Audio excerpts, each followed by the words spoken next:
Hello everyone. Here we are at Learners Extra Stroke and going to discuss upon the pandemic COVID-19. So basically, what is COVID-19? Basically, COVID-19 is a disease that is caused by coronavirus. Coronavirus is not a single virus. It's a group of viruses. It's a family of viruses. It's a group of viruses which basically cause cold. तो ये Covid 19 भी कोई नया disease है जो कि corona virus से होता है. कोरोना वायरस बेसिकली पहले भी आ चुका है in the form of SARS and MERS, जिसमें पहले भी काफ़ी लेवल पे तबाही मचाई थी. काफ़ी लोग इसमें बीमार हुए थे और काफ़ी लोगों ने अपनी जान गंवाई थी. लेकिन अब की बात करें तो कोविड 19 कोरोना वायरस जो है एक म्यूटेटेड वायरस है जिसने globally pandemic COVID-19 Covid 19 disease cause करी. And today on 20th of April अभी मोर देन 1,70,000 से ज़्यादा डेथ कॉज हो चुकी है इस वायरस की वजह से. अभी के टाइम पर ये वायरस पेंडेमिक हो चुका है, मतलब all over the world globally ये फैल चुका है. लेकिन इसका ओरिजिन, ये स्टार्ट जहाँ से हुआ वो है वुहान, चाइना से. वायरस की बात करते हैं. कोरोना वायरस को समझने के लिए पहले हमें बेसिक वायरस के बारे में पता होना चाहिए कि वायरस क्या होता है. तो वायरस जो होता है ये नॉन लिविंग और लिविंग के बीच की कनेक्टिंग लिंक होता है. मतलब जब तक वायरस किसी बॉडी के बाहर है, किसी होस्ट की बॉडी के बाहर है, तब तक वो as a non living behave करेगा. लेकिन जैसे ही ये किसी होस्ट की बॉडी के अंदर जाता है, वहाँ पर जाने के बाद में वो अपनी कॉपीज़ बनाने लगेगा. वो होस्ट सेल को हाईजैक कर कर अपनी कॉपी बनाने लगेगा. वो अपना जेनेटिक मटेरियल बेसिकली उस सेल के अंदर डाल देगा और हमारे सेल को ऐसा लगता है कि वो हमारा खुद का जेनेटिक मटेरियल है. तो इसीलिए हमारी बॉडी खुद ही उसकी कॉपी बनाने लग जाती है. और यही तरीका है वायरस के रेप्लिकेट होने का. एक बार वायरस के डीएनए की कॉपी बन जाए, उसके बाद वायरस के ऊपर का कोट यानी उसका जो आवरण होता है, उसके ऊपर की जो लेयर होती है वो भी दोबारा बन जाती है और आगे चल कर के पूरा का पूरा वायरस दोबारा बन जाता है और वो नए सेल को इन्फेक्ट कर देता है.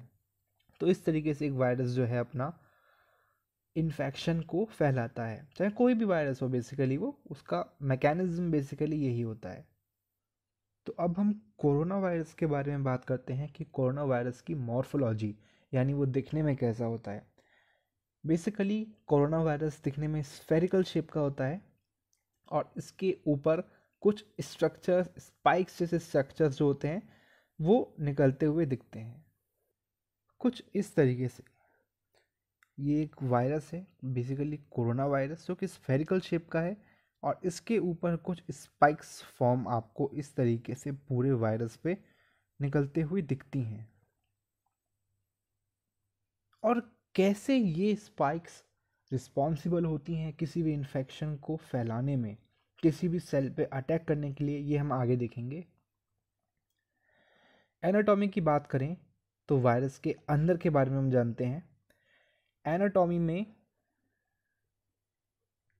वायरस के अंदर आपको उसका जेनेटिक मटेरियल देखने को मिलता है और ये जेनेटिक मटेरियल कोटेड होता है एक ऊपर के कोट से.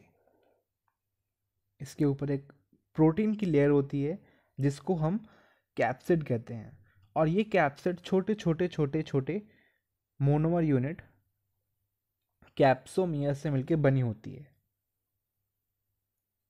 यहाँ पर वायरस का इन्फेक्शन जो होता है वो बेसिकली उसके जेनेटिक मटेरियल आरएनए या डीएनए से फैलता है. कैप्सिड और उसके कोट का काम केवल और केवल उस वायरस को प्रोटेक्शन प्रोवाइड करना है.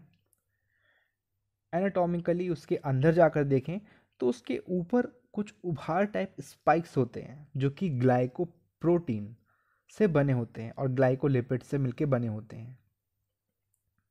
यहाँ पर वायरस के अंदर आपको कुछ भी दोनों में से डीएनए और आरएनए में से कोई भी एक जेनेटिक मटेरियल देखने को मिल सकता है जो कि उसके इन्फेक्शन का कारण होता है, इन्फेक्शन के लिए रिस्पॉन्सिबल होता है।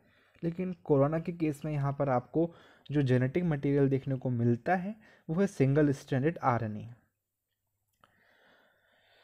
अब ये काम कैसे करता है कोरोना वायरस, स्टार्टिंग से लेकर के एंड तक के बारे में इसमें जानेंगे कि कैसे वो एंटर करता है बॉडी में और फिर कैसे कैसे रेप्लिकेट करता है। सबसे पहले जो वायरस है वो होस्ट सेल के अंदर एंटर करेगा एरोसोल के थ्रू, मतलब जो आपकी ब्रीथिंग ड्रॉपलेट्स होते हैं उसके थ्रू आपके बॉडी में एंटर करेगा। बॉडी में एंटर करने के बाद में वो बॉडी के सेल्स को हाईजैक करने के बाद में उनके कॉपिंग मैकेनिज्म, उनके डिवीजन को हाईजैक करके एक तरीके से अपनी कॉपीज़ बनाने लगेगा। और जैसे जैसे बॉडी को इसके बारे में पता लगेगा हमारी बॉडी इसके लिए रिएक्ट करती है। और रिएक्ट करने के लिए ये बेसिकली लंग्स वाले एरिया में, क्योंकि रेस्पिरेटरी ट्रैक्ट के एरिया में ये अपने आप को रिप्रोड्यूस करता है, तो उसी के एरिया में ये यहाँ पर बेसिकली लंग्स में एक फ्लूइड, एक म्यूकस का प्रोडक्शन करना स्टार्ट कर देती है। बेसिकली हमारी बॉडी में रेस्पिरेटरी ट्रैक्ट में जहाँ कहीं भी इन्फेक्शन होता है वहाँ पर बॉडी म्यूकस बनाना नेचुरली प्रोड्यूस कर देती है, स्टार्ट कर देती है। तो इस केस में भी जो हमारी बॉडी है वो सेम यही काम करती है कि वो म्यूकस बनाना स्टार्ट कर देती है। और म्यूकस बनाने की वजह से जो लंग्स की रेस्पिरेटरी सरफेस है जहाँ पे गैसेस का एक्सचेंज होता है, उस सरफेस पे म्यूकस के जमने की वजह से, म्यूकस के एक्यूमुलेशन की वजह से वहाँ पर रेस्पिरेशन नहीं हो पाता है, वहाँ पे गैसेस एक्सचेंज नहीं हो पाता है। और इसी वजह से ब्रीथिंग में डिफ़िकल्टी होने की वजह से, बॉडी में प्रॉपर अमाउंट ऑफ ऑक्सीजन ना पहुंचने की वजह से, रेस्पिरेशन ना हो जाने की वजह से एक होस्ट की डेथ हो जाती है। लेकिन ये प्रोसेस हर होस्ट में सेम नहीं होता है। अगर किसी होस्ट की इम्यूनिटी बहुत ज़्यादा स्ट्रांग है तो ये प्रोसेस उसमें नहीं होगा, वो वायरस वैसे ही डिस्ट्रॉय हो जाएगा। लेकिन अगर इम्यूनिटी सही नहीं है तो वो बॉडी को अफेक्ट करेगा, और बॉडी में अफेक्ट होने की वजह से अभी तक इसकी कोई वैक्सीन नहीं बनी है। बेसिकली बॉडी में अफेक्ट होने की वजह से उसकी डेथ भी हो सकती है, और अभी तक इसकी कोई वैक्सीन नहीं बनी है। लेकिन प्रिवेंशन जो है वो हमेशा क्योर से अच्छा माना गया है। इसीलिए आपको बचने के लिए, जो कोविड-19 से बचने के लिए आपको कुछ उपाय करने चाहिए, जैसे कि अपने हैंड्स को 20 सेकेंड तक प्रॉपरली वॉश करें। अब हैंड को वॉश करने में सोप के थ्रू ये दिमाग में बात आती है कि सोप से ही क्यों, ऐसा क्या चीज़ है कि सोप से वायरस किल हो जाता है। तो देखिए, सोप के ऊपर का जो आपका प्रोटीन मार्कर्स हैं, जो आपके स्पाइक्स हैं, ये स्पाइक्स बेसिकली किसी सेल को पहचान करके उसमें अपने डीएनए को एंटर करने में हेल्प करते हैं। तो ये ग्लाइकोप्रोटीन ग्लाइकोलिपिड से मिलके बने होते हैं। और जो सोप आप यूज़ कर रहे हो उस सोप में आपके कई सारे एंजाइम्स होते हैं, जैसे कि लाइपेजेस जो कि आपके फैट को ब्रेक डाउन करता है, अमाइलेजेस, प्रोटीएजेस स्टार्च को, अमाइलेजेस आपके स्टार्च को ब्रेक डाउन करता है, प्रोटीजेस आपके प्रोटीन्स को ब्रेक डाउन करता है। तो इस तरीके से जैसे कि पूरा का पूरा वायरस जो है वो उसके ऊपर की कवरिंग जो है वो प्रोटीन से मिलके बनी हुई है, उसके जो स्पाइक्स हैं जो कि जिनके बिना वो काम ही नहीं कर पाएगा। किसी वायरस में स्पाइक्स ना हो जो कि ग्लाइकोप्रोटीन से मिलके बने हैं तो वो सेल को पहचान ही नहीं पाएगा और अटैक ही नहीं कर पाएगा। तो आप अगर जब जैसे ही सोप से अपने हैंड को वॉश करते हैं तो उससे जो सोप के अंदर एंजाइम्स मौजूद हैं उनकी वजह से वो सारे के सारे उनके अलग अलग प्रोटीन कोड को, उसे ग्लाइकोलिपिड को, सबको ब्रेक डाउन कर देता है, सबको डाइजेस्ट कर देता है, सबको तोड़ देता है। इस वजह से उसका जेनेटिक मटेरियल जो है वो प्रॉपरली एनवायरनमेंट में नेक्ड आ जाता है, बाहर आ जाता है, और अब वो वायरस जो है वो किसी को भी इन्फेक्शन करने के योग्य नहीं रहता। सोप के अलावा सेम थिंग आप अल्कोहल से, यानी 60% अल्कोहल वाले सैनिटाइज़र के थ्रू भी कर सकते हैं। 60% बेसिकली इसलिए क्योंकि 60% पे ये अच्छे से काम करता है। इससे नीचे पे आपके चांसेस हैं कि वो वायरस जो है उसका प्रोटीन कोड ना टूटे और वो अभी भी इन्फेक्शन कर सके।